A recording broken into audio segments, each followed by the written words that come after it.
All right, I'm gonna hit go live. And welcome back to another episode of a Pokemon Knowledge. You guys are all in for a big treat tonight because I have a very special guest. This is Eli. He's Mile High Pokemon. He has an extremely different type of view in this hobby. He's doing one of the routes that not a lot of people are crazy enough to do. He is doing that grind, that bulk route. But more importantly than that, he has a pretty awesome backstory in this hobby. How he's gotten really dove deep into this hobby lately, and has a significant other at home that's extremely supportive of what he's doing in Pokemon. So, but with that said, Eli, thank you so much for coming on the channel. And for anybody out there who may not know about your backstory in the hobby, feel free to share some information about yourself.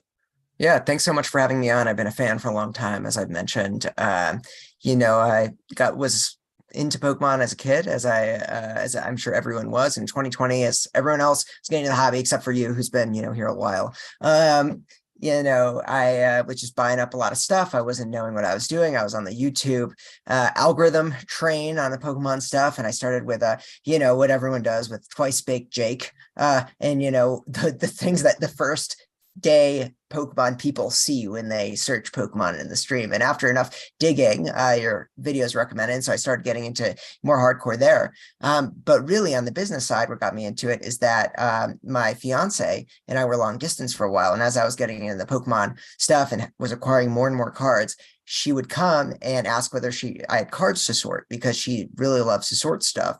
And, we'd see each other a week every month or something like that. And she would come through and spend the week sorting my cards.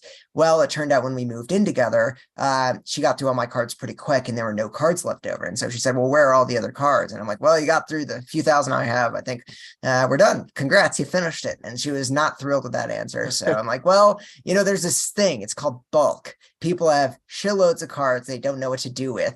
And if you want, I can get you some of that. And she was interested in that. I put out try to get some bulk locally. And over a weekend, I ended up acquiring something like 40,000 cards. And I thought that was insane. Yeah. And it sort of felt insane because it's just cards on cards on cards. It takes up less space than you'd think. I'm sure some people have a lot of bulk, but, just going through it obviously takes a while. And over time, I started getting into other stuff as well. Obviously, grading cards, a standard plays there as well. Been doing a lot of cracking CGC slabs to send to PSA. How have you been with doing that crossover play? You've been successful, or? I would say actually, yeah, I've had some success. I've had a lot of success, particularly, and I guess I'm a spoil secret here on the Scream promos. This is where I've done really well cross grading Scream promos that are graded 8.5, 9s and getting 10s at PSA. And yeah, I mean, other stuff as well. I had a Latios and Latias GX that I got for about $200. That was a CGC 9, cross graded at PSA 10, and that was $1,000 card. So I've had some success there. But that's one of those cards that really spiked up in price overnight and kind of slept on a lot of people, I feel. I think Twice Baked Jake shielded the shit out of that card though. He certainly did. I mean, I got it before it really skyrocketed because I had an English version too. Okay. So I bought that because I just thought the card was cool a while ago. And I was shocked that it had gone up so much in price. Because I assumed that it was already in demand beforehand. So the fact that there was, demand doubled, tripled, whatever, to drive that price up was sort of surprising to me. But yeah, so now we deal with a lot of bulk in addition to the slab stuff. We have about 4,000 sales now on TCG Player, which is our main place where we sell. When did you say you started that you already have 40,000 sales? So bulk, we started at 4,000 sales, and we started in July. So it's been about 6 months now for the 4,000 sales. That's impressive though. That's a lot of envelopes. Yeah. As I tell people, and we can get into it, is that bulk really only works at scale if you're selling. And so what it involves is, you're trying to get the margins down on the shipping. And so it involves getting card savers for as cheap as possible, envelopes, stamps, whatever. Every part of that process has to be done at scale to actually get good margins out of bulk. Yeah, And so, it won't work if you're only selling 5 cards. You really have to sell, buy up 2,000 card savers at a time, or, which is what I usually do. And sure. that's where you start making margins. Yeah, Mesa, usually the way we break it up is Mesa will go through and sort the first step, and then I will list and pack and ship. And that's usually how we break up our workload. So how are you sourcing all this bulk though? Are you doing this all local or do you have people mail it into you? Because I'm guessing, if you started with 40,000 bulk, I'm gonna go out on a limb and say you're probably way past that number now, right? Well, at the beginning, when I was just getting my feet, on the ground and figuring out how to do this, I actually, after that first sort of week where I picked up 40,000, I put a pause. I said, I can't take any more for a while. And I reopened bulk again about a month and a half ago, where I was like, I can take everything again. Uh, Partially the reason I can take more now is that bulk prices have started to go up. And I don't know how permanent that is. So I raised my bulk buying a little bit in price, but it's still pretty low, historically speaking. But as of right now, I've been able to find a distributor to buy bulk at a higher rate than I've been before. So I'm comfortable taking as much as I can, because what we essentially do a lot of the time is when we've got excess bulk is we'll go out and strip out anything worth more than, say, 10 cents, and then 8 cents, whatever, and then ship it off to the next person who finds a way to make money on it. And so because right now we're able to sell bulk at higher than we acquire it for locally, we're able to acquire everything we need and just get rid of it that way as well. Do you ever Um, find that so for me, the bulk route is just daunting, right? You know, and I get it though, but the thought of it is so scary to me. And I'm sure a lot of we have 48 viewers right now in the chat. I'm sure a lot of those people, just the thought of bulk is daunting. Have you found it to be successful? Obviously 4,000 sales now, you've reopened back up, you're accepting bulk again. But do you find it to be daunting or you found a happy little medium there where you're content? Yeah, I mean, I would say there's a few things. First off, obviously, the reason it works is because so many people are scared off from doing it, right? So it opens up this market that Sure. people aren't filling. I think the big thing is when you do it at scale is that you get really efficient at it. And when it comes to listing, for example, I won't list a set unless I have a monster box of it, right? So I've got 5,000 cards ready to go. And so when I'm listing types of cards, I'm listing 50 at a time for a card, for example, right? Yeah. And so when it comes to listing, I'm not doing it one at a time. When I'm doing it at such scale, I can list 4,000, 5,000 cards within an hour and a half, which is phenomenal. That's really fast, right? Yeah, you're So that's sort of a big bonus. And then the other thing is that, and this is sort of varies on the person, but you can do it while you're multitasking, which is really the thing that Mesa is looking for when she's sorting, is that my fiance is that she'll watch TV shows when she gets home from work and just enjoys it. And for her, it's something just to occupy her hands while she's already doing something else. So if yeah, you really look at something that doesn't require extra labor, that you don't have to carve it out, then it becomes even more of a good prospect. yeah, Because for us, I mean, I'm an attorney. So normally you wouldn't think dealing in bulk would be like something that's worth your while. For To be fair, I work for the government right now, so I'm not yet rolling in the sort of money you'd expect for that sort of stuff. But it's something where I can come home and watch a TV show and do it. And so the 20 to 30 bucks an hour that you make probably doing bulk when you're doing it doesn't look nearly as bad when I'm planning on watching this TV show anyway. And while I'm watching this TV show, I can earn money. Oh, that's pretty good. I think the other big benefit is just like getting your name out in the Pokemon community. This is something where, as I said, we got back into it in 2020. We had no connections. And going to conventions, it's been really nice to meet people. But I yeah, think really the big benefit is we have 4,000 sales now. People have seen our name around, right? And so that builds extra connections, so that I have people reaching out on Instagram to buy slabs from me. They found me through TCG Player, and now I've got an extra sale made through Instagram without fees, because they found me by buying a 10-cent card from me earlier. yeah. So I think those are significant benefits. So we got a couple questions already in chat, but there's one more question I'm going to ask you before we get to. So Fat Belly Collectible says, "What's your current bulk prices?" But right before we get to that, I would like to hear. So I always say that there's there's different like imaginary barriers of entry for a lot of things in this hobby. So like one, and I say imaginary, and the reason why I use the word imaginary is because they're not really hard barriers, but they're just sometimes little things will stop people from doing stuff like, you know, it starts off real simple, like creating an eBay account. Once people do that, then they start sourcing on eBay. Then the next thing they do is create a PSA account, and then CGC, get destroyed by CGC, get rid of that account, go back to PSA, and then the next step, it would be creating that TCG player account. So like, did you do that? Like, what was your thought process between or to starting a TCG player account? Because I would say everybody has an eBay account, and then that number drastically shrinks down to, I don't know, like 5% of people have a TCG player account. Yeah, well, how many, I don't know how many people have sold in TCG Player, but they have a very sort of slow system, which is both a benefit and the curse. They have these things called seller levels. And pretty much when you start out, you can only have 100 items listed or something like that. And you have a limited number of pricing tools, and you can't offer free shipping, which, because of the way TCG Player works, which is super weird, you pretty much get a boost in the algorithm if you offer free shipping, but because you automatically get shipping added on any orders less than $5, you pretty much get shipping anyway when you sell bulk Oh, that's interesting. on a lot of orders. So it's a way to game the system. And so you're pretty much downgraded in the algorithm when you first start. But on the other hand, because you're not allowed to list more than 100 cards and you can't take a lot of orders, it stops it from being overwhelming. The maximum sales you could get is probably a few a day. And after you make a few sales, they'll upgrade your seller level, and then you can list more cards. And so there's 4 seller levels, and 4 is really sort of being a full seller. But the first 3, it's like having training wheels on. And so it makes it sort of less intimidating, I think, Okay. when you're trying to get into it.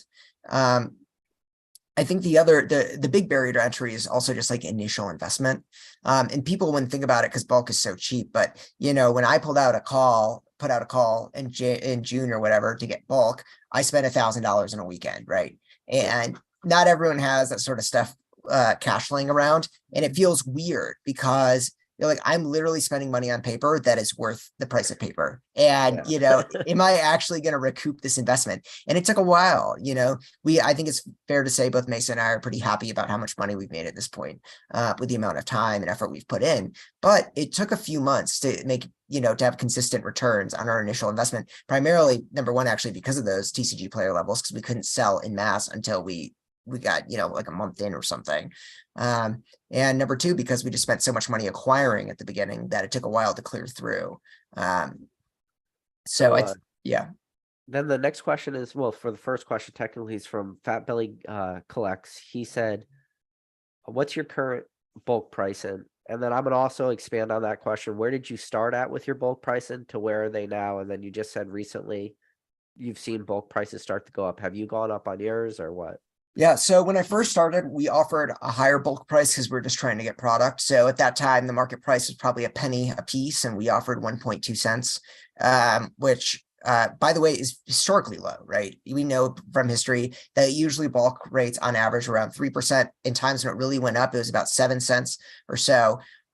So it really, the fact that it was that low is kind of telling. But even at 1.2 cents, we had lots of people coming through that we picked up.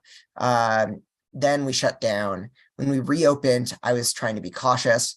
And the big thing, we talk about barriers of entry, but first off, very few people are buying bulk. Locally, nobody else is. But really, the barrier of entry of actually shipping bulk is sort of intimidating to people. And I sort of understand it because, as someone who shipped a lot of bulk when you're first starting, it's like, how do I package 5,000 cards? Usually it's in a flat rate box, which by the way Yeah, costs a $20 to large ship. flat rate box to do Yeah, 5,000 cards. And exactly. that's just thrown in there, stacked in stacks of piles, And you think about the way that cuts into your margins, right? So for example, maybe another online retailer will offer a higher rate per card, but even if they're offering, half a cent more per card, you're losing, 40% of that in the shipping on its own, right? Yeah. So, and sort of one of the things I've actually talked to Jake about at Pokenomics, right, is that you've got this sort of rigidity, this market asymmetry, because people are going to be willing to sell to you locally even if you offer a slightly low rate, simply because you're making it that much easier for them. I think that's a significant thing. Right now I'm offering, so I haven't yet raised my rate commensurate with market simply because I'm not sure if this is transient. Because Squeaks mentioned when I brought it up that he thinks the rate has gone up recently because during the holidays, a bunch of bulk sold out through the normal channels in like supermarkets or whatever, and that simply distributors are trying to replenish their bulk stock. And if that's the case, I'm scared of raising my rates now. But if this is more sustainable, I plan to raise them more. Right now, I'm doing 1 cent a piece on bulk on the comments and on comments. I'm doing 4 cents on reverse hollows and 5 cents on hollow rares, which is about in line with other people you'll find online. But I'm going to, as I said, if in a month the rates, if this distributor is still buying from me, I plan to raise the rates probably to about 1.4 cents or something like that a piece, simply because I'm able to. But I'm afraid right now of taking in too much bulk and then having the market crash again in a few weeks. So that's sort of how I'm looking at the prices. One of the big things that I found successful here locally is that usually I'll offer people higher trade values for bulk. So I'll do, 1 cent a piece in cash, 1.1 cents, or just a 10% premium usually. And so I'll get, cases of booster boxes, whatever. And people usually want to trade in because they get the higher rate. I'm getting it at a bulk, at a large rate. So that's sort of another margin that I get that adds to it.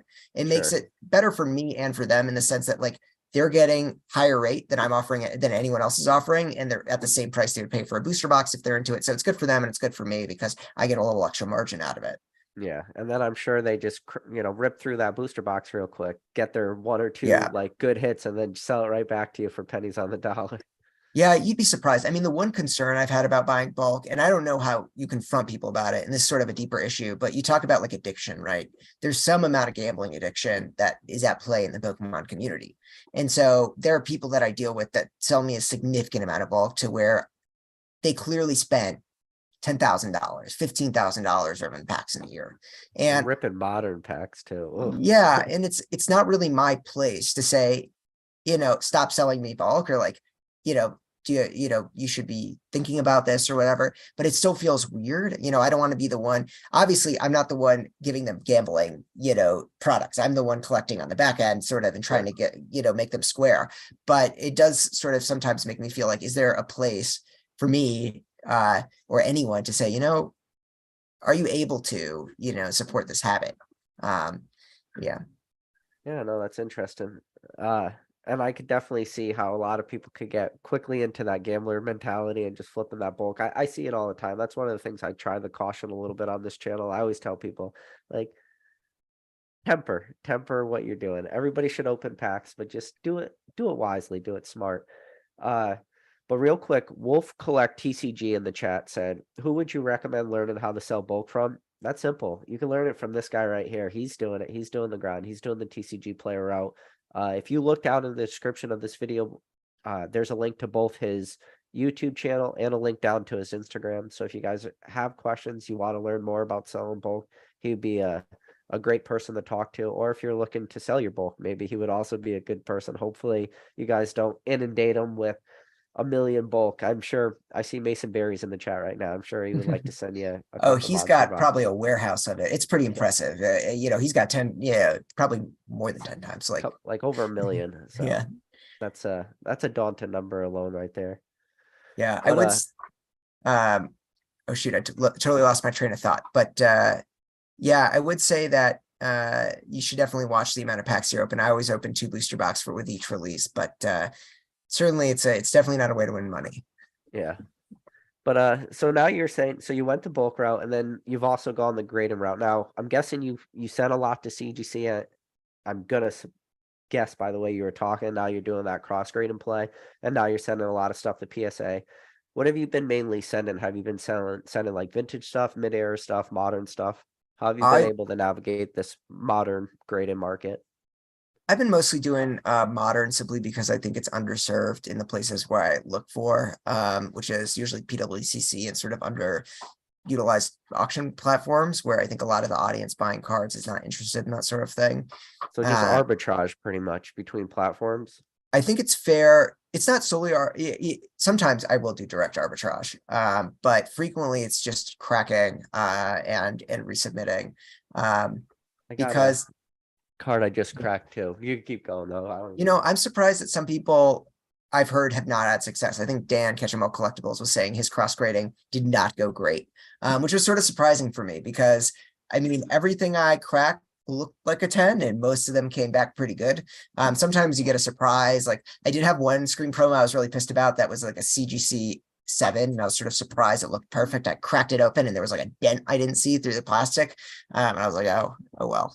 But yeah, I think that right now it's a little more difficult because I think people have sort of tuned into it, and plus CGC is sort of grading a little less strict now, as you know you've talked about. And to be fair, I did not start out sending by CGC. The only time I sent to CGC was before Denver collected on because their turnaround times were faster, and I was hoping that I would have a lot of $40 to $60 slabs that I could get back and just sort of move there. But they didn't get it back in time anyway, so I was just stuck with a bunch of crappy slabs. But Yeah. uh, But so now, I mean, obviously PSA has creeped up to $19 per card for grade, and I think that's kind of it's just the opposite route I think they were going to take. Maybe they took a ton of cards at like the $15 grading and they just got overwhelmed. So by raising prices for bulk, I think it's a good way for them to kind of temper, like how much they're going to get. Now, I'm going to let everybody know. I had a bulk submission that I got a speculative play that's coming out. It's going to happen pretty quick. I'm not going to shoot myself in the foot like I have some of my other plays. I think I've like inadvertently like created some competition against myself. But I got a play coming in and I wasn't able to get my submission out at the $15. So I sent it at $18, even though they increased their price to 19, but it was for temporarily like $18. They hadn't changed the website. And it was received on the 11th of this month into the system. We are currently at the 13th. That's 2 days later. I am in stage 6, QA1 for $18 bulk. that's 2 so days. that's so annoying to me because I literally sent it out probably around the same times you did, and it's been Yeah. processing for 5 days. So all my 15s have just made it out of stage 4. Like they're in stage 5 for like some of my early 15s, and for whatever reason, this $18 bulk that I sent out on like Wow.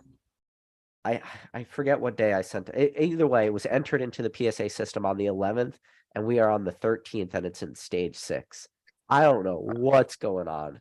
That is, can you imagine if I get that back in a week? That's wild. It's truly wild. Also very lucky. But I think it's lucky too. So I don't know why this jumped above all. Oh, so this is one of the things though. What I sent him is not trading cards. It is a very niche play that I think maybe that will be why it, because I think if there's like if some of these cards go the specialty graders, because I assume this is totally speculation what I'm gonna say right now, but I'm gonna assume that like all the graders at PSA are some of them specialize in sports, some of them specialize in Pokemon TCG, some Dragon Ball, some Magic. Like there's no way like all right, here's a Magic card, right? If I only know Pokemon, I'm not like qualified to grade this. And if I only know sports, I'm not qualified to grade this. So I just think that what I sent them, there's only one person that maybe grades it, and for whatever reason, it just got pushed through. That's the only thing I could guess. I wonder because the new rates are set with higher value thresholds, right? $500 instead of $250, and Yep. maybe they prioritize the high value threshold items, and so you were put on like a train ahead of the $15 ones for that reason because the threshold was higher. That could be possible because nobody would have been sending at 18, right? Because at that point, everybody would have already sent at 15. So why send at 18 if you could have sent at 15 3 days before? And for me, it just simply wound up the cards waiting for them to receive them in the mail took longer than December 31st. So what proportion do you think of your discouragement would you say from sending to PSA? Or I guess how discouraging is it to send a PSA in just a few dollars difference in grading price? Because to me, so many people say, oh, $15 versus $18 is actually a huge impact. For me, I don't know. I'm usually sending cards that either way, the margin is going to be lower, but it's not going to be low enough to be sort of unprofitable. And it seems I don't think I would be deterred. I think with the dollar amount, what it really turns down to is if it's the more expensive, you're only going to send stuff that you truly, truly, truly think are it's like guaranteed tens, right? So anything that is like borderline nine, you might hold those back. And I'm sure you've done that before. You've held back a bunch of nines and then eventually they were sitting around for so long. You're like, all right, I got to finally send this. It's probably going to get a nine and then it ends up hitting a 10 anyways, right? But you have now held that back for however months. So I think that's where the higher dollar amount really holds people back is it just those borderline candidates. And a lot of stuff at $19 might be break even if you hit a nine. Some stuff at 15, and this is lower end stuff. This is where we're more bulky stuff, but a lot of your modern plays too, especially like if it's either 10 or go home for some of this stuff, some of these modern VMAXs or alt arts, or not, maybe not alt arts, but like VMAXs, cards like that, $39.99 to $49.99 and a PSA 10. If you hit a nine, you're looking at $24, $19.99, and that's if it even moves. So if you grade that card at 15, you get unlucky, you hit the nine, and you could still move it for 23. After shipping and fees, you're more or less going to break even on that nine, which is historically how grading worked. We just got very spoiled in the last couple months and years where that stopped being the case, where if you hit a nine, you still were rewarded. But then you could have that same card. If it hits a 10, it could be selling between 50 and 100. There's a couple cards I can think off the top of my head that are just like that. A lot of character rares right now that were currently graded. Any character rares, Lost Origins, Brilliant Stars, if those things hit nines, 20 to $25 if you're lucky to even move them. If they hit tens, you're going to make money on every single one of them. But now you do the real crazy play. You start hitting eights, you start hitting sixes, you miss like a ding, then you lose money. Yeah. But at that point, like, I got some six. See, I like it. I'm in my room now. I got cards all over the place I could grab, but like I have a lot of sixes now that I've hit like accidentally, and now I just throw them in like the six pile and like you stay there forever because I can't make money on you. That's for a mystery bag, right? In the future. Yeah, that's for a collector card. Yeah. It's funny because there's some cards I've sent out and I don't even know how to deal with this. Maybe someone has better advice, but where I'll send them out and they are something like a modern secret rare or whatever. And I've been sometimes first to market with, like, for example, Colress's Experiment, right? It was a rainbow, whatever, secret rare. I sent it off to PSA, came back at 10, right? I don't even know how to price this thing because on eBay, there's no other listing. So I'm like, put it for $100. Maybe someone will make an offer.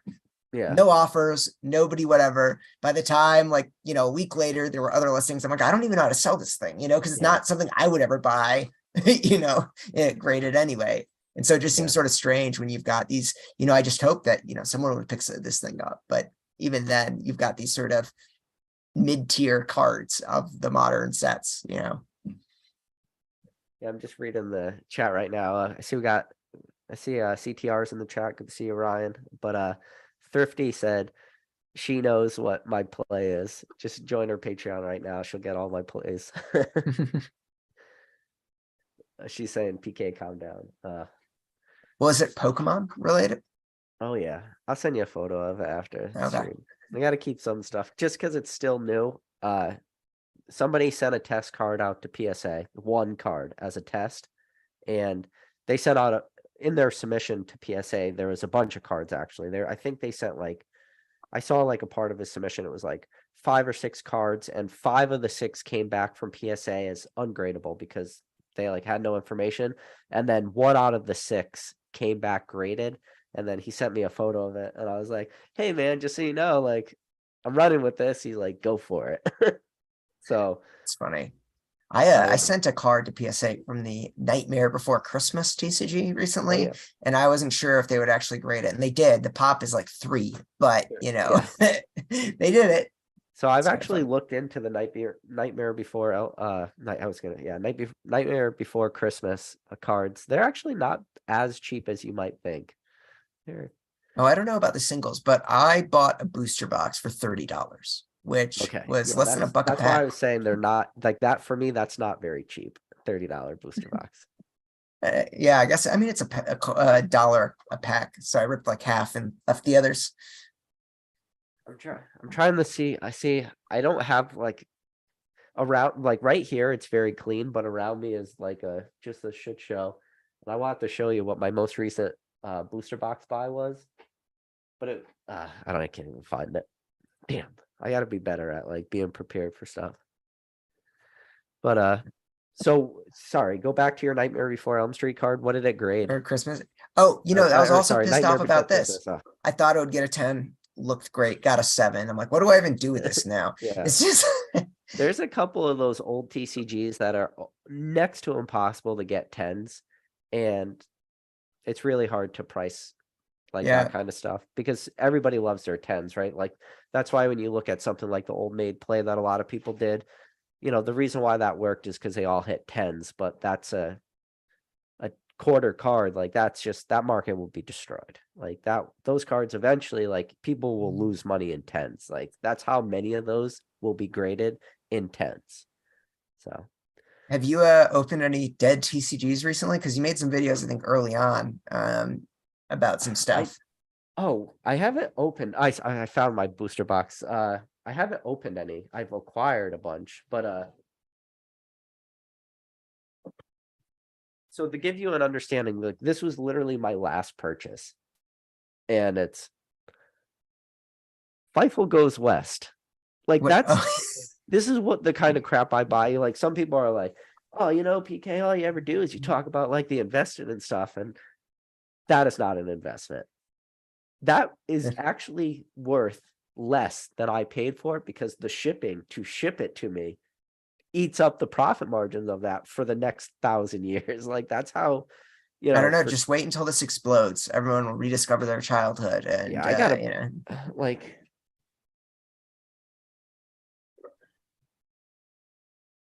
this is like one of my more recent purchases, just like some dusty No. old Huh. crap.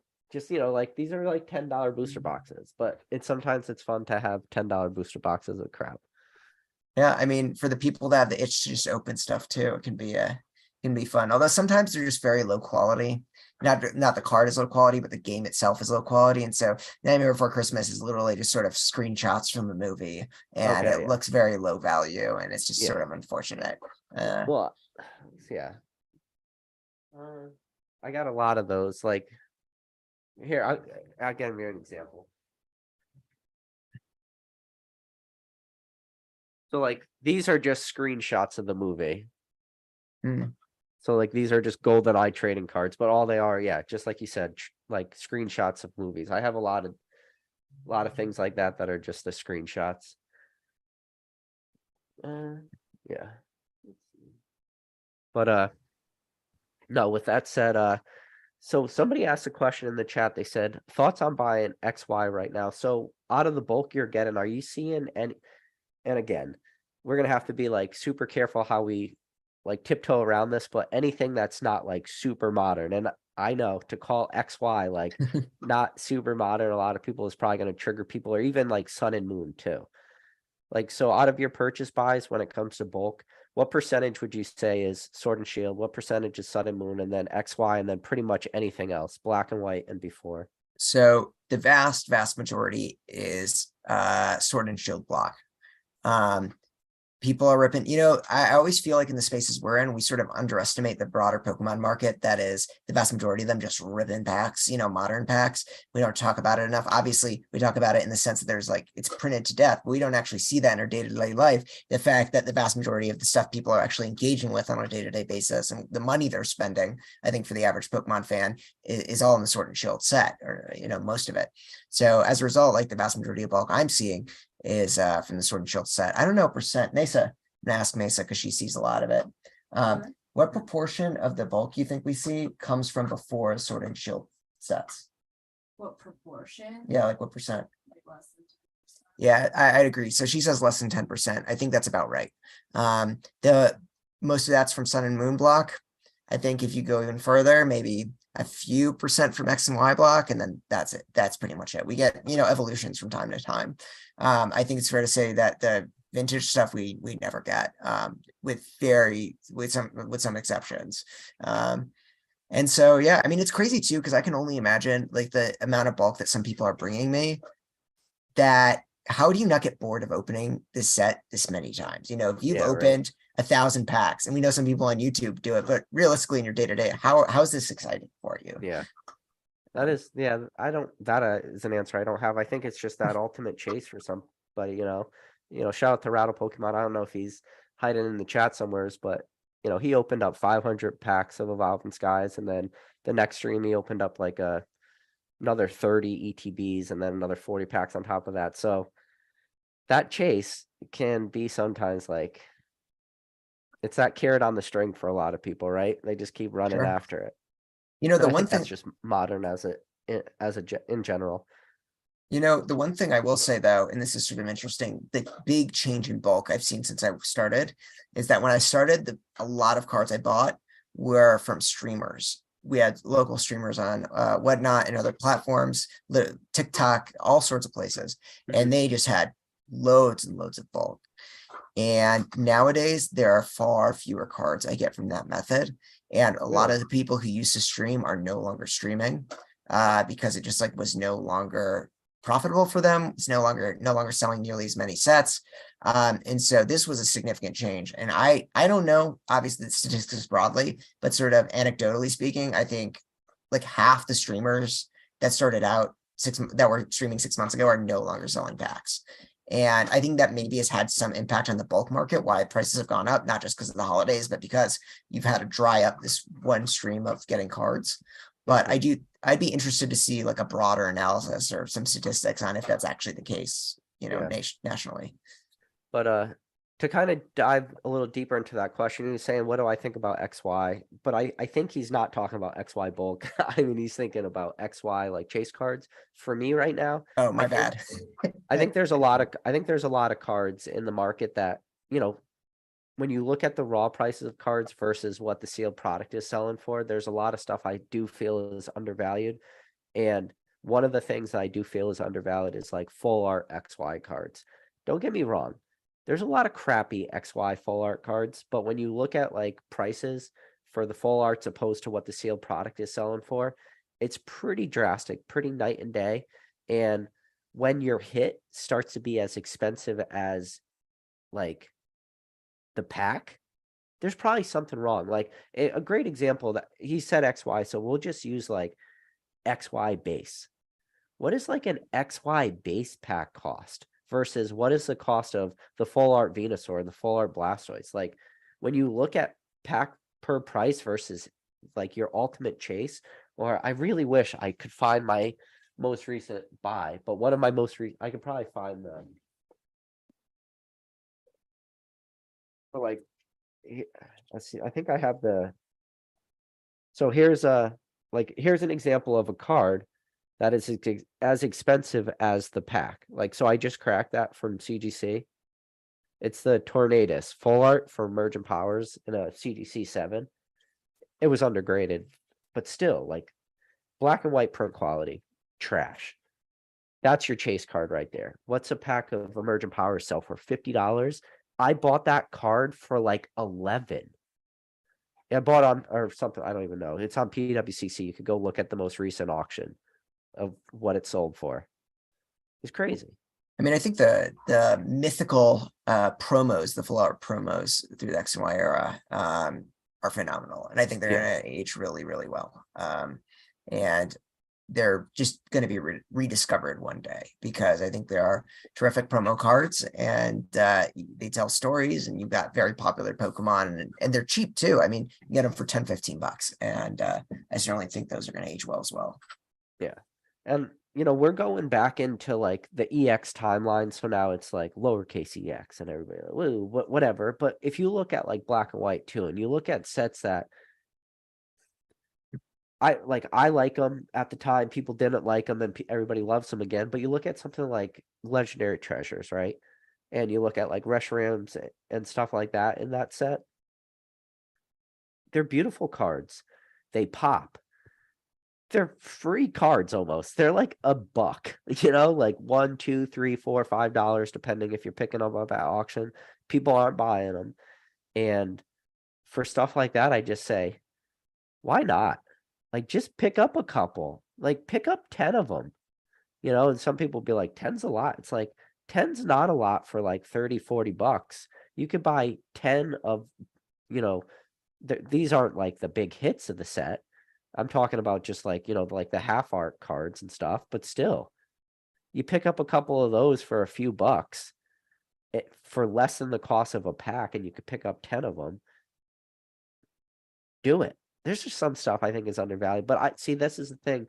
I don't know if the market ever like values that stuff, when I could see like a modern V sell for the same price as like one of these black and white cards. It's like, okay, sure, people, like, buy what you want, but in 10 years from now, which one do you think is gonna do better off? Your bulk V from fucking whatever modern Sword and Shield set you're opening, or this Reshiram card from Legendary Treasures. Like, which one do you think is gonna do better in the future? And they both sell for the exact same dollar amount today. So, but you can make the argument for Sword and Shield too, where like people like this era more, but it's just, that's something hard for me to like. No, I agree with you. I mean, I think if you look 10 years from now, both of these, X and Y and Sword and Shield are going to be seen as mid-era sets to some extent. And they're going to get lost in the sea of back sets, and people who are interested in purchasing are going to be those that are really digging through historically or see really cool cards they want to buy. But at the end of the day, Sword and Shield has been printed to hell and back, and X and Y was not. And I think just purely on the supply side, you're absolutely right that one has far more growth potential. Because I could not imagine people in 10 years going through the collections and saying, wow, I've got tons of this XY era, crap left over, versus people are going to go through Sword and Shield and be like, wow, I still have 100 Vs of the same card, which is what happens sometimes. And I know because I buy some of that too. It's just wild how much people have. What are your bulk prices for like V cards? So right now we're doing, and all of these are 10% more for trade in. We do 33 cents for V's, 66 for V Max, 80 for V Star, a buck for full arts, and after $5, I just do standard 60% cash, 70% trade value. I think that we're probably going to raise also those ultra rare bulk prices because they have been going up a little recently too, but same thing with the other bulk. You're just not sure how sustainable it is. So I know some people online or some other stores online have actually raised their V rates to about 50 cents now. So we're being beat on that. And I don't mind telling people where they can get more money, but sometimes people just want to save time. I mean, that's the thing, driving them to me versus packing it all up and shipping it and paying for shipping. So yeah.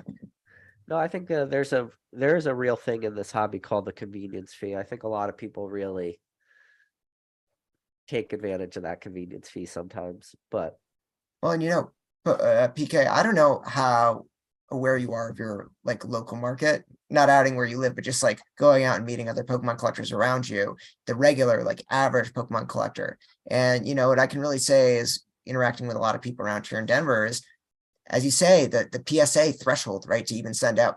Most people do not send a PSA. They'll find either a middleman or they'll buy slabs. It's kind of wild to think about. And so even the people that are most committed, and what I mean is like the people that invest the most in the hobby, the ones that buy the most, the people that are, I'm buying thousands of cards at bulk from frequently. Not even they have are sending stuff out to PSA. And so it's kind of crazy to think how much people are really willing to pay for the convenience there. it froze. I don't know if you froze on your end or if the whole stream froze. Oh, are you good? You froze. You're back. Oh, sorry. I don't know where I cut out, but I was just saying, I don't know, how much that convenience fee is worth, but around here, there's a significant number of people, even those who spend thousands of dollars every year on Pokemon, who not even they are sending out to PSA. Yeah. No, and that's like one of those things. I tell people all the time to just do it. Do it for the first time, because I feel like once you do it once, you find out how easy some of this stuff is, and then you just becomes like second nature after a while, and you can just keep doing it over and over and over again, But Sure. You had an interesting video you made today, and it's something I wanted to talk about. You talked about so you actually talked about a buy that I would not have done, and you gave somebody you gave them way too good of a deal. Oh, I did. You In definitely retrospect, certainly. yeah, you definitely, I'll let you tell the story, but I definitely would not have done what you did because it was just way too. Yeah, I think it was a I get learning it. experience for me because for this type of card, like first off, I learned just how I should go about doing this. But here's what happened. So pretty much I usually offer, as I said, 60% cash, 70% trade value. And someone had Lost Abyss Giratina, and he was convinced he would get a PSA 10. So he reached out and he's like, hey, this is a really good looking card. It's worth a lot. I don't feel comfortable taking just 60%. And I'm looking for a closer to full price. And I said, well, I can't really do that. And he's like, but it's going to get a PSA 10. Look at them right now. They're selling for $800 on eBay. And so I started looking into it and thought about it. And I said, tell you what, I will pay you the card was worth $400 at the time. And I said, okay, tell you what, I pay you $275 now. If it comes back at 10, I get you another $150. He's like, that doesn't work for me. I'll wait around. 2 weeks later, he gets back in contact with me and he said, I'm good with the deal. And I said, well, it's been some time. They're already on the market here. I'm going to lower it. I'll give you 125, 400 total, the value of the card. And he said, that works for me. He sold it off. I sent it to PSA under the $50 tier because I wanted it back soon. Took just as long as the $30 tier I sent to, but whatever. Yeah. And it did come back at 10. So I paid him out altogether $400, just the cost of the card. But of course, by the time I got it back, the price of Giratinas on eBay had fallen from 800, 850 to probably around 650. And I have it right now listed for around that price.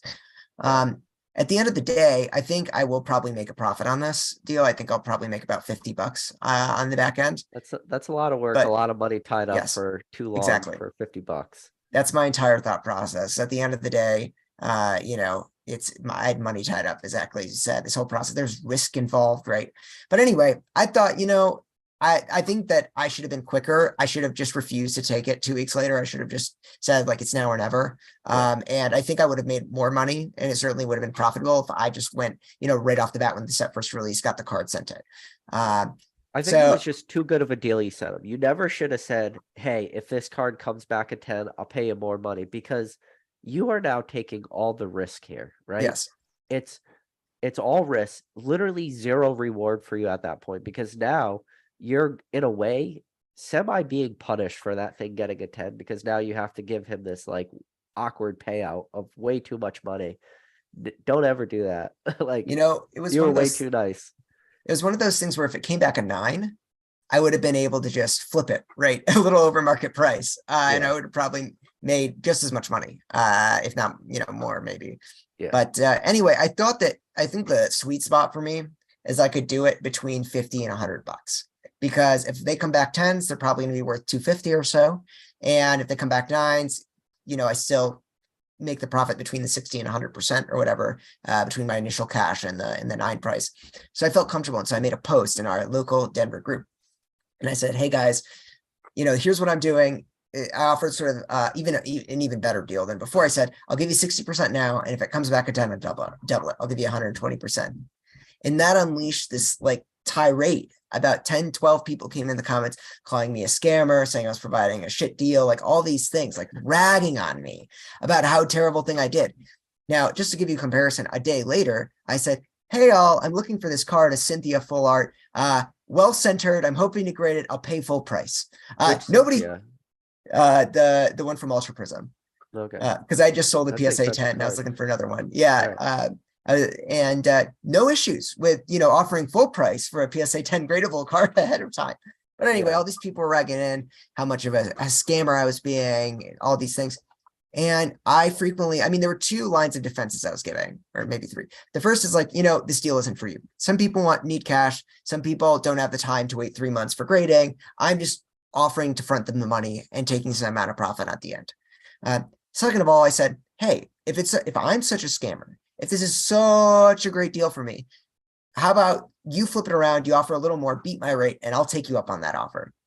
Because I would, if you gave me 70% and offer the same deal, I would be sending you tons of cards, So, if it's that easy a deal, you do it.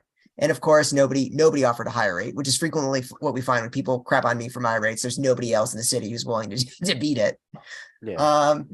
And ultimately, I ended up taking the post down. I did have a few people reach out that were actually interested, but there were the people that have dealt with me in the past and know me well. But it was sort of very strange because people, and what I sort of talked about in the video, the idea is like, I think a lot of people in the day-to-day see scammers everywhere. And not everyone is out to get you. And, scammer is someone who steals your money, lies to you, misleads you, gets your business on a wrongful basis. I'm always honest with the people I deal with. I tell them if someone else is offering more, I tell them this or that. I give them solid advice about just it's to the best of my knowledge. Obviously, I might be wrong, but I'm not lying. And so obviously it was very irritating. By the way, I also offered to middleman anyone. I said, if you've got a card that's good, you really want to get graded, you have a subscription, I'll do it for a few bucks extra. Happy to do that too. And so I was just sort of surprised by the blowback because I thought before I offered the deal, I was deliberating. I'm like, am I actually going to make money on this? Is this worth it? So I would never, ever, ever, ever. I thought it was a terrible deal, but I thought I would try it. But yeah. So it was just very funny because I think it's just like people see dollar signs that freak out. It's the same thing I say when I offer people 60% or 70% trade values. I say, you know what? CCG player frequently takes between 15 and 20% fees. If you're selling me a $40 card, I'll make a few bucks on it. I mean, it works for me because I deal in such a large capacity that I can do 20 orders in an hour, and obviously it pays off for me. But the idea that I am stealing all your money from you is just not how it works. It's frustrating, of course.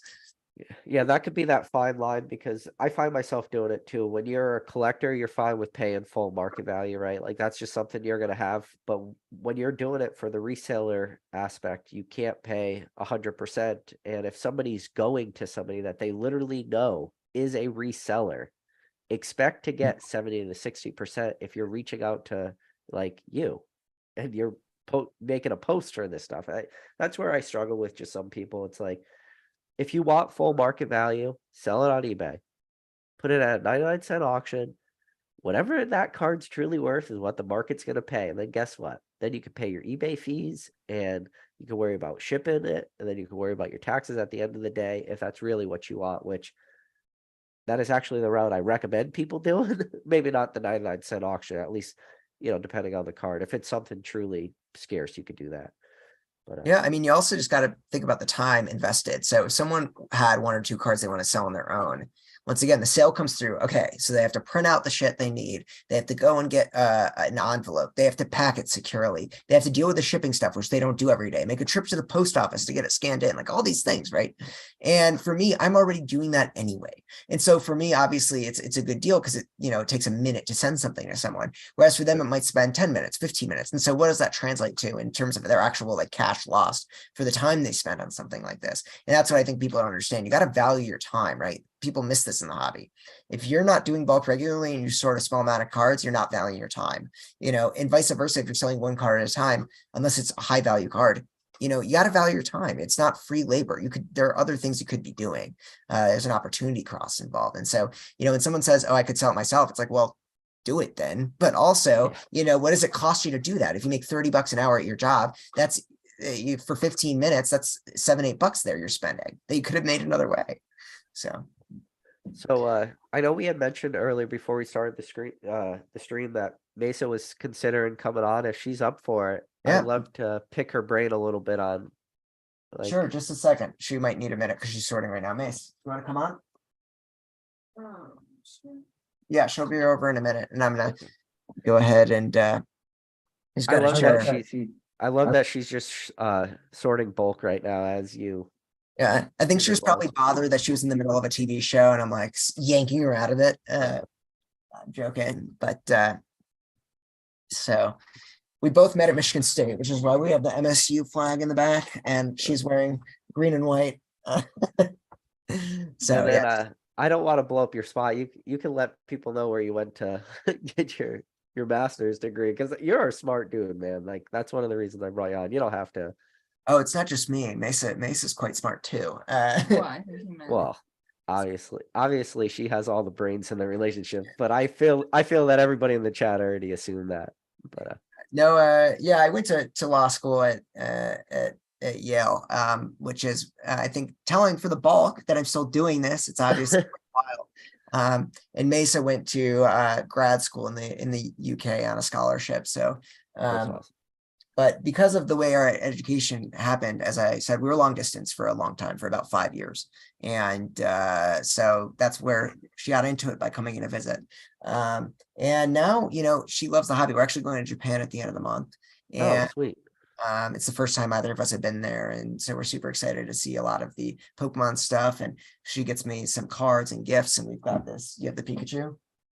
Uh, we get some gifts for each other that are nice. But yeah, you have any So questions for her? yeah, so Mesa, one of the reasons I asked Eli to come on was because I had like a plan for an entire stream, and what that stream was going to be was just talking about. There's a lot of things I think to be successful in Pokemon, and like obviously there's that financial aspect, and everybody kind of feels that burden sometimes, especially when you start picking up $1,000 cards, and you're like, ooh, $1,000, 5,000, 10,000, that's kind of pricey. But one of the things that I was thinking is more important than anything to really truly be successful in this hobby is like who that significant other. Sure, if you're a single guy doing this alone, like you don't really have anybody you have to like bounce ideas off or say, hey, do you mind if I drain 7 grand out of the bank account this month? Like stuff like that. And I think to truly be successful in this hobby, you need somebody that maybe they don't always be as actively engaged in this hobby as obviously you are sort in bulk and stuff, but you at least need to be supportive. And how have you felt like navigating that aspect of your two relationships and now that you're become and you're starting a small business in a way, or at least a part-time job, how have you like your overall feelings been for something like that? Yeah, that's a good question. I think when we started out, it seemed like something that was just really fun to do. And then really quickly, you start also thinking about the financial aspects and the time. Because when we started it, I had just started work, and Eli hadn't yet. Um, and so I know for me, it was kind of like as we got bigger and as we started to get more orders coming in, and then as Eli started his job too, it was kind of like who's going to do the work of fulfilling orders, who's going to put the money up front to buy bulk, because we don't necessarily have shared finances. And so I think that those were really important conversations to have ahead of time. And like we had some disagreements about some of them, but I think we have a pretty good system going now. But yeah, they were Now, really now, are conversations. you a collector or are you just do you just enjoy the bulk? Just the fact that you enjoy sword in bulk is such a ridiculous sentence to say out loud too. Yeah. Well, I really no, I do. I like collect cards too. I don't necessarily have like I don't know, I have really specific cards that I collect, so I really like the cute looking So like Pokemon. what? Like give me an example of what you collect. I really love like the Minion and Plusle. mine. I think Okay. she does this to spite me. Well, She mispronounces the cards. yeah, I like the two little rabbits. But I really love the evolution Pokemon too. I like to sort in my binders based on like the type of Pokemon. So I have like all the dogs and all the cats. And Okay. No, I'm always very curious at how people sort their binders and You want to like show one of your binders there? You got no? Am I then- adding you? You got some. yeah, She's got several. She's got a I do lot. have some I think she has binders. 6 or 7 binders, so it's not Yeah, nothing. I do. I really love Swablu and Altaria. Those ones are that's great. awesome. But She's She has them all down. I mean, she's seen so many cards now that she knows like all of them now. Yeah, but I are- definitely read them all before I heard them pronounced. So like I do pronounce them however I read them the first time I saw them. yeah, so that this is like one of those it's not a hot debate, but it's like it's a silly conversation. Like sometimes people will trash on collectors if they mispronounce Pokemon, but it's actually like the other end of the spectrum because you end up having like an internal dialogue with yourself when you're reading the name and you're going to read it how you hear it in your head. And then when it comes out, you're going to say it that way. And anybody that's like, oh, they don't know the name of the Pokemon unless it's like an absolutely like egregious like mispronunciation or something of a name, you could tell a real collector because you're like, oh, he's a real collector because he was internally dialoguing that card when he was 6 years old and he wasn't really able to read yet. So, you know, but and it's sometimes cute her way. So, like for example, the Pokemon Deden is pronounced. Well, yeah, I call it Dadan because that's what it looks like to me. Yeah, But it's depends. it's kind of fun. But also I think in Mesa, you can talk about this too. Mesa had some cards when she was a kid too. Yeah. And obviously she wasn't into the hobby then. And so she lost track of what sets and something. And she sort of rediscovered a set, which was the Diamond and Pearl era. And she was collecting and she rediscovered many of those cards again. And it felt sort of familiar. Do you have a favorite set like Secret Wonders or anything, or you just anything? I really like Team Up. I think they have a lot. Oh, you said Team Up, so Well, that's more recent, but that was that's Sun and Moon. When I was a kid. No, I like set when I was a kid for sure. I mean, I unfortunately like traded away all my good cards because I was still trading for like the cutest possible cards. So I ended up with a bunch of like crap, but Yeah. I think I saw the old card shop. You've met Josh when he was at Denver, but he always tells the story where it was either like his sister or his cousin. He traded away like a Jungle Pikachu for her base set Charizard because the Jungle Pikachu was a lot cuter than the Charizard. So there's a lot of those stories that happen. But so let me ask you a question. When you're sorted bulk, how are you able to identify sets? Have you memorized all of like the set symbols, or are you more just set number? So, oh, okay. Cosmic Eclipse has 236 cards, so this is Cosmic Eclipse. Or do you look at the set symbol? no, I look at the set symbol because some of the sets will have the same number of cards. Yeah. Like not that common, but so yeah, probably the last like 30 sets I have memorized. Wow. And before that, like I couldn't tell you. She knows them better than I do, seriously, because she sees it so much. So sometimes when I don't even know, I'll just be like, "What is this?" It's like a walking encyclopedia over here. That's pretty wild. But do you ever come across, so when you do, so you're a good person to ask, because so when you're sorting through bulk and you just got hundreds and upon hundreds of Sword and Shield and tons of Sun and Moon and maybe a little XY, when you come across that like Heart Gold Soul Silver card or whatever, where it has like a different shade border where it's not a yellow, it's a gold, or if you're maybe flipping through some black and white, or then you get some really old WotC stuff where the card stock is just you can feel it when you flip it, you got all these flimsy modern cards and you can feel it. You know what I'm saying? Yeah. Like, do you ever stop and say, wait, what is this? Do you do that? Or? Sure. Yeah, I'm always looking for old cards because they're the ones that I haven't seen. And you get like an idea in your head, like eventually you've seen all of the cards in a set. So I can just tell when I'm looking at something like, oh, this is different. I'm always looking at the corner symbol too. So I'll always catch that usually. Yeah. I mean, she'll frequently just, yell at me, "Eli, look!" And so I'll look over and there'll be new cards. It's really nice too, because I don't have every card from every set. And Mesa's terrific. I mean, it's so nice and convenient that she does this, but when she sees new cards, she'll go through my like app that I keep track of and check them off for me, and we fill binders. Almost certainly I've gotten 2,000 cards I didn't have before, different ones, because she's been so good at catching stuff like that. Yeah, I will say I think it's a really fun hobby to connect on because like Eli's more into it than I am, and he obviously knows more about Pokemon than I do, but we do like to like shop for cards together sometimes as like a date. Or it's nice to like flip through binders together, like sort cards next to each other and like show each other the cool ones. So I really like that aspect. Well, I will say, we talk about a lot that nobody can know everything there is in the hobby, but some people can know a lot about one thing. And I think Mesa's sort of characteristic about this. She knows a lot about bulk.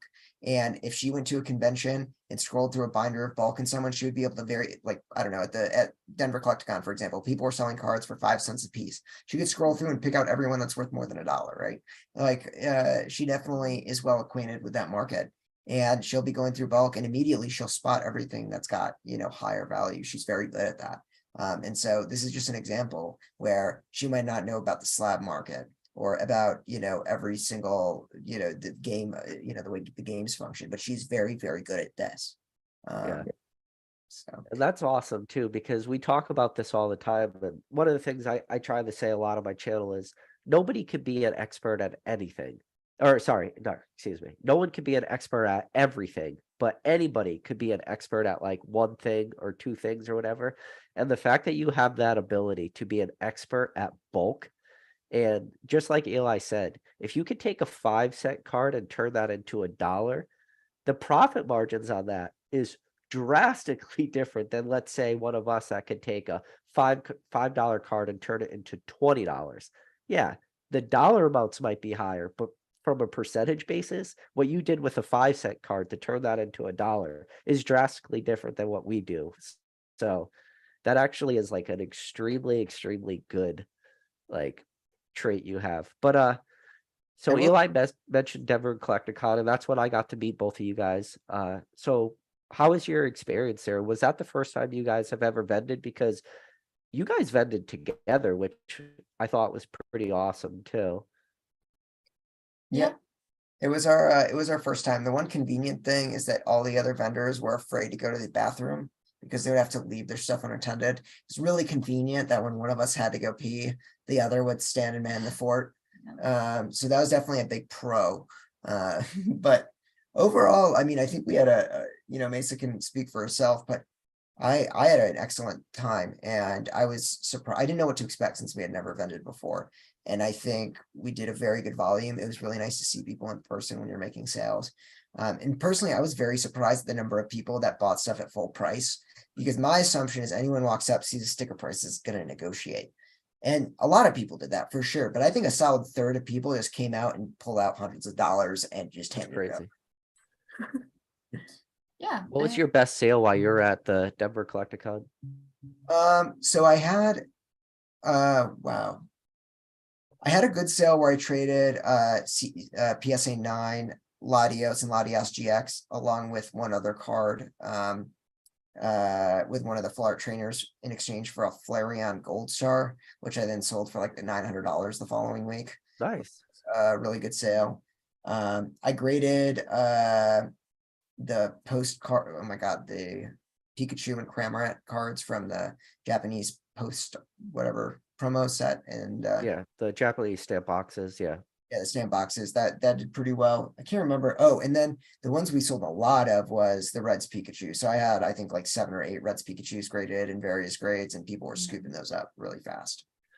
So you're just talking about all the moves that I've talked about on my channel in the past. Like Red's Pikachu plays are Great card. extremely good, especially when they were selling for $5, even when they were selling for 10, 15, 30. I think even today they're selling for 35, like that play graded. That was a card that was extremely forgiving. If you hit a 9 in Red's Pikachu, you still made money. If you hit a 10, you won all day. And then the same thing with the stamp box promos. When you could buy that box for $240, I bought all my positions in at 240, and I missed when you could have bought them at 200. I was actually a little late. Like I didn't get great prices, but those were super forgiving too. Right out of the pack, they were all 10s, Yep. So sometimes this hobby is extremely forgiving. Sometimes it's not. What do you think about vending, Mace? Yeah, I thought it was pretty fun. I really liked seeing all the kids too. They were really fun when they came around. And How did you feel about the community? Because you got to meet a lot of people you were around that Pokenomics Discord area, and then you went to the trade night afterwards. How did you feel about just the overall like quality of people in this hobby? I liked, I thought everyone was really nice. And Was it what you expected or different? yeah, it was what I expected. Like I did expect it to be a lot of like white guys, and it was. But so I think it'd be nice if it were like a little bit, there were some more women or just other people. But there was a lot of diversity of age. And it seemed like everyone was pretty interested in the cards themselves rather than just like, a typical business person. So there are a lot of different like backgrounds that people had, which is cool. Yeah, the only problem I had was with some of the whatnot streamers, which bothered me. Some of them were okay. I had someone who bought like a lot of V cards for me in trainer galleries, and we didn't have an issue with them. But I feel like, and there's been some disagreement in the Pokenomics Discord. Some of the people were happy that whatnot streamers came and offered to buy them out. And for me, it's when someone comes over and they said, I give you 80% on whatever. And they say, no, you understand, I have fees. We're running a business. It sort of frustrates me because it's like, I have fees. This wasn't free to acquire, Yeah. we're trying to get by too. And so it was really frustrating because it seemed like there were like egos involved. They didn't really respect the fact that you also were like sort of hustling. And I wasn't a huge fan of that. That's And that's an interesting dichotomy that you have two businesses kind of just like butting heads like that though. yeah, I mean, I'm happy to do a bulk rate, but the idea that you're just gonna take off a blanket 20%. Some people were okay with that, by the way. I sort of felt it was sort of a little disrespectful the way they opened it. And a lot of these cards are cards that are in high demand. I would sell them anyway. Why would I sell to you at 80% when I know this thing's going to move today or tomorrow anyway? I understand some of the cards I was willing to do just simply because I knew they were sort of more difficult to get rid of. But it doesn't make sense to me if I know this is going to sell within the next day. Why would I just give you, 20% off blanket? So It's interesting. You have you have two sides to that coin where you are on the one end of that and then you're on the other end of that. That's interesting. yeah, for sure. Overall, yeah, I thought it was great. Have you vented before, PK? No, but I will vend down in Charlotte. That's the next Collecticon I plan on going to. I know a lot of people are going to Orlando. It wasn't in the books for me. So I mean, one thing I was really surprised about is we brought sealed product, code cards in bulk, just like we brought a bunch of shit. And I was just very surprised because the slabs were moving and some of the cards we brought in binders, the singles were moving, but the sealed product, like nobody was buying it. We sold only a little bit of sealed product. And I was just sort of surprised because I thought that would be the thing a lot of people would go for to rip backs, but it just wasn't the case there. were your prices low though? Were they advertised low? Yeah, they were competitive. We had competitive prices. And the one thing we were surprised about when we walked around is we certainly had some of the most competitive prices at the convention. There were a lot of places that had clearly marked up, and I guess the expectation is you're going to go and negotiate. But our list prices on almost all our products were lower than everyone else when we walked around, just like to the other sort of retailers. Yeah, that's one of the things when because I walked around a lot. I wasn't vending, so I just did a bunch of laps. But that place was so big and so many tables, so many cards, like you couldn't just do one lap and leave. But yeah, one of the things I did notice was some of the cards were just priced so high that there was there's no negotiation either. If I see a card that's let's just throw out arbitrary numbers. If it was priced at 200 and I'm a buyer at 120, I'm not even going to offer 120, because first of all, I'm now offering at my high end because if I'm a buyer at 120 for a card, I want to offer 90 and then have them come back, hopefully lower than 120 until eventually we make our way to my buy price, right? My buy price is not where I'm starting at, it's where I'm ending at. Yes. So yeah, so like you said, like some of those prices was just so astronomically high that it really begged the question in a way, how are they selling anything here? Yeah. Well, But one of the things we talked about is like, for example, we sold a lot of trainer galleries, right? That were worth around $1 at a time, and we had paid 40 cents to acquire them. So we priced them at $1. For us, that was a good profit, right? And that was what they were worth. And we felt that was fair. And we're walking around and we saw other tables selling the same trainer gallery cards for $4 or $5, right? And I'm like, this is crazy to me. This is 400, 500% over what it's worth. But I imagine, I mean, they only have to sell one of those and we have to sell 5 of them, right? yeah, And I imagine if you're walking around, you see something for $4 or $5, you really want it. You're not really even going to think twice frequently about just picking up the card. So maybe we were doing it the wrong way, but I thought our prices were competitive. But yeah, clearly what they make up for the increase in price with just the volume. I mean, other way around, the lower volume yeah, of the price. just yeah, you're moving a higher quantity at a lower dollar amount. They're just moving, a lower quantity, but at a drastically marked up dollar amount. So maybe that is the play. I don't really know.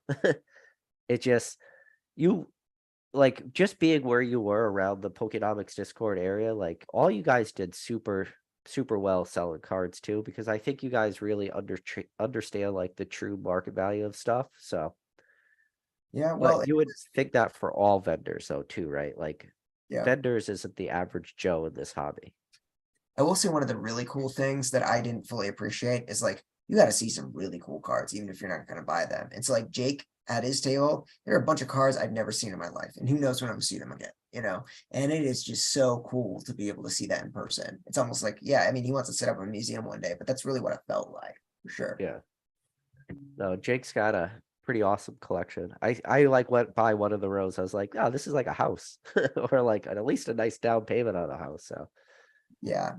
I mean, I wonder who, I imagine these deals happen at some point, but yeah, you walk by a case and they'll have a $60,000 first edition Charizard in the case, and you're like, oh my God, like who yeah. walks up and drops that, on a dime?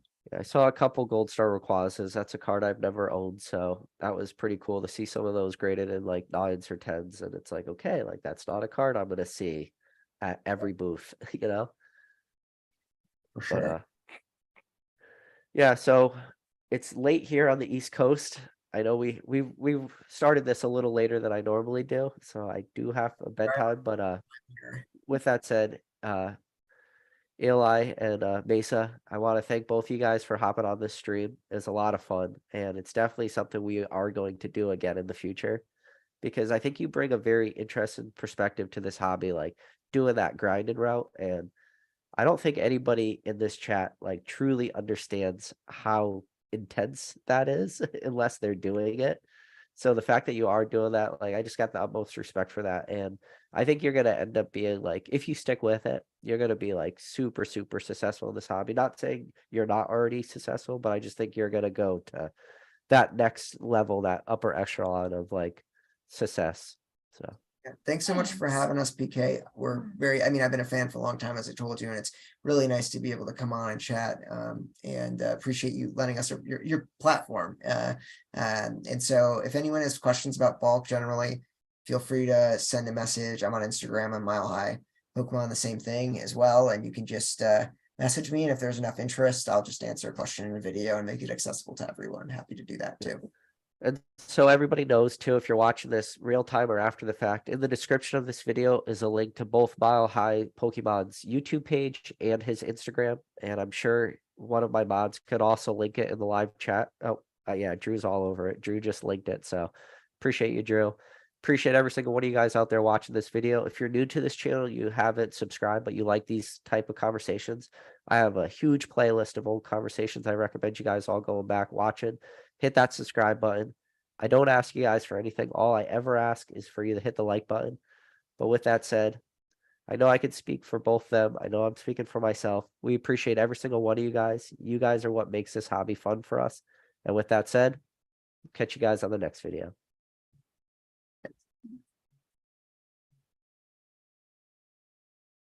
Thanks again for having us on.